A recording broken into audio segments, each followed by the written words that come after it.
স্বপ্নে বলেছেন বেঁচে আছি, তাই মৃত্যুর 18 দিন পর কবর খোঁড়া হলো এক তরুণীর।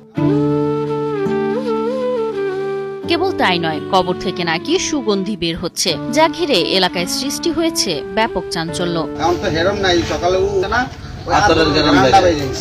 ঘটনাটি ঘটেছে ভোলা সদর উপজেলার ভেলুমিয়া ইউনিয়নে। পরিবারের দাবি, মরিয়ম নামের ওই তরুণীকে তারা স্বপ্নে জীবিত দেখেছেন। এছাড়া তার কবর থেকে সুগন্ধি বের হওয়ার গুঞ্জনও ছড়িয়ে পড়ে এলাকায়। এসব কারণে অনেকের মনে সন্দেহ তৈরি হয়, তাকে কি জীবিত অবস্থায় দাফন করা হয়েছে?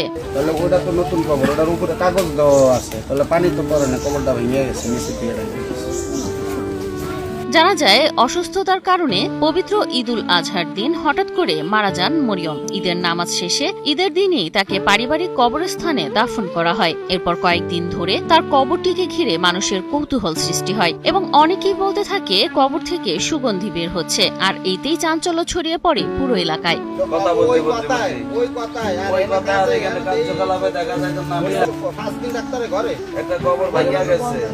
অবশেষে শত শত মানুষের উপস্থিতিতে স্বজনরা কবর খুঁড়ে দেখেন মরিয়মের মরদেহ স্বাভাবিকভাবেই কবরের ভেতরে রয়েছে এবং পচনও শুরু হয়েছে। কবর থেকে কোনো সুগন্ধিও পাওয়া যায়নি। পরে পুনরায় মরদেহটি আগের মতো দাফন করা হয়।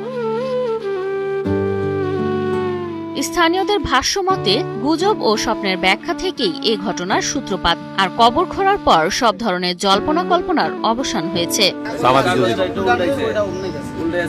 একটি গুজব কিভাবে পুরো এলাকায় আলোড়ন সৃষ্টি করতে পারে, ভোলার এ ঘটনাটি যেন তারই